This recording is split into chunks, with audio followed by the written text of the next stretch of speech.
राधे राधे, जय श्री कृष्णा। मैं सीमा सिंह बड़ों को चरण स्पर्श, छोटों को प्यार और बराबर वालों को नमस्कार करती हूँ। आज मैं आपको श्री कृष्ण जन्माष्टमी व्रत कथा सुनाने जा रही हूँ। भादवा मास के कृष्ण पक्ष की षष्ठी की रात को 12 बजे मथुरा के राजा कंस की जेल में वासुदेव जी की पत्नी देवकी जी के गर्भ से 16 कलाओं से युक्त भगवान श्री कृष्ण का जन्म हुआ था। इस तिथि को रोहिणी नक्षत्र का विशेष महात्म्य है।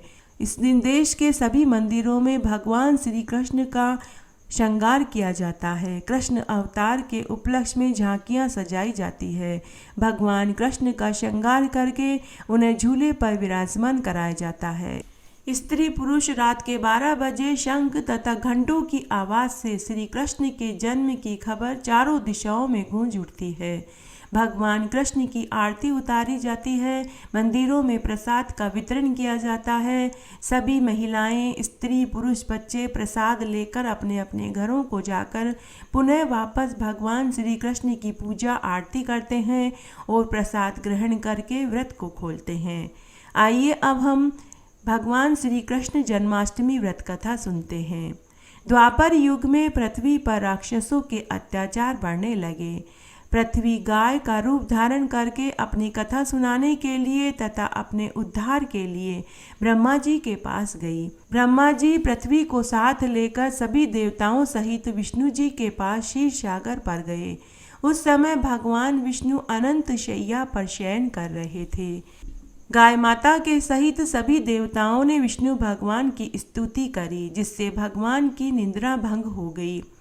भगवान ने ब्रह्मा जी और सभी देवताओं को देखकर आने का कारण पूछा तो पृथ्वी बोली कि हे भगवान, मैं पाप के बोझ से दबी जा रही हूँ, कृपया आप मेरा उद्धार कीजिए।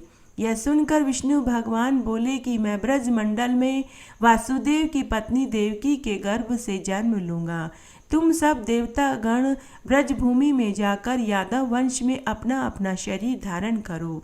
इतना कहकर भगवान अंतर्ध्यान हो गए। उसके पश्चात देवता लोग ब्रजमंडल में आकर यदुकुल में नंद, यशोदा तथा गोप गोपियों के रूप में पैदा हुए। द्वापर युग के अंत में मथुरा में उग्रसेन नाम के एक राजा राज्य करते थे। उग्रसेन के पुत्र का नाम कंस था। कंस ने उग्रसेन को बलपूर्वक सिंहासन से उतारकर जेल में डाल दिया और स्वयं राजा बन गया। कंस की बहन देवकी का विवाह यादव कुल में वसुदेव के साथ निश्चित हो गया। जब कंस देवकी को विदा कराने के लिए रथ के साथ जा रहा था तो उसी समय आकाशवाणी हुई कि हे कंस, जिस देवकी को तू बड़े प्रेम से विदा कर रहा है उसका 8वां पुत्र ही तेरा संहार करेगा। आकाशवाणी सुनकर कंस क्रोध में भरकर देवकी को मारने के लिए तैयार हो गया। उसने सोचा न देवकी होगी न कोई उसका पुत्र होगा। वसुदेव जी ने कंस को समझाया कि तुम्हें देवकी से भय नहीं करना चाहिए। देवकी की 8वीं संतान से तुम्हें भय है, इसलिए मैं इसकी 8वीं संतान को तुम्हें सौंप दूंगा। तुम्हारी समझ में जो आए उसके साथ तुम वैसा ही व्यवहार करो। कंस ने वासुदेव की बात को स्वीकार कर लिया और वासुदेव और देवकी को कारागार में डाल दिया। तभी नारद मुनि वहां आए और कंस से बोले कि यह कैसे पता चलेगा कि 8वां गर्भ कौन सा है। गिनती प्रथम से या अंतिम गर्भ से शुरू होगी। इस तरह कंस ने नारद जी के परामर्श पर देवकी के गर्भ से उत्पन्न होने वाले समस्त बालकों को मारने का निश्चय कर लिया। इस प्रकार एक एक करके कंस ने देवकी के 7 संतानों को निर्दयता पूर्वक मार डाला।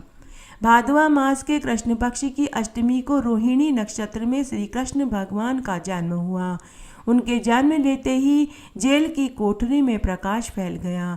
वासुदेव देवकी के सामने शंख, चक्र, गदाधारी, पद्मधारी चतुर्भुज रूप में भगवान प्रकट हुए और बोले कि अब मैं बालक का रूप धारण करता हूँ। तुम मुझे तत्काल गोकुल में नंद बाबा के यहाँ पहुँचा दो और उनकी अभी अभी जन्म हुई कन्या को लाकर कंस को सौंप दो। उसी समय वासुदेव जी की हथकड़ियाँ खुल गई, दरवाजे खुल गए, पहरेदार सो गए और वासुदेव कृष्ण को सूप में रखकर गोकुल की ओर चल दिए।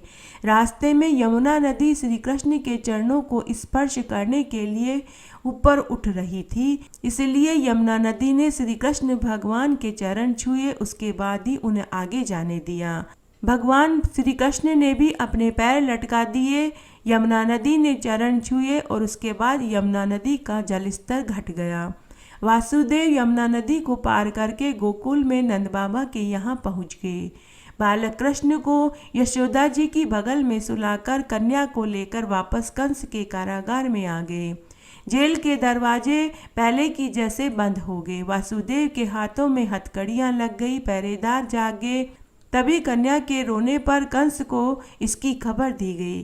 कंस ने कारागार में आकर कन्या को लेकर पत्थर पर पटक कर मारना चाहा, परंतु वह कन्या कंस के हाथ से छूटकर आकाश में उड़ गई और देवी का रूप धारण करके बोली कि हे कंस, मुझे मारने से क्या लाभ, तेरा शत्रु तो गोकुल में पहुंच चुका है। यह दृश्य देखकर कंस आश्चर्य से व्याकुल हो गया। कंस ने श्री कृष्ण को मारने के लिए अनेक दैत्य भेजे। श्री कृष्ण भगवान ने अपनी अलौकिक माया से सारे दैत्यों को मार डाला। बड़े होने के बाद कंस को मारकर उग्रसेन को राजगद्दी पर बैठाया। तभी से श्री कृष्ण भगवान की जन्म तिथि को पूरी दुनिया बड़े हर्षोल्लास के साथ मनाती है और उस दिन व्रत रखती है। इस तरह आज मैंने आपको कृष्ण जन्माष्टमी व्रत कथा सुनाई। आशा करती हूँ यह आपको जरूर पसंद आएगी।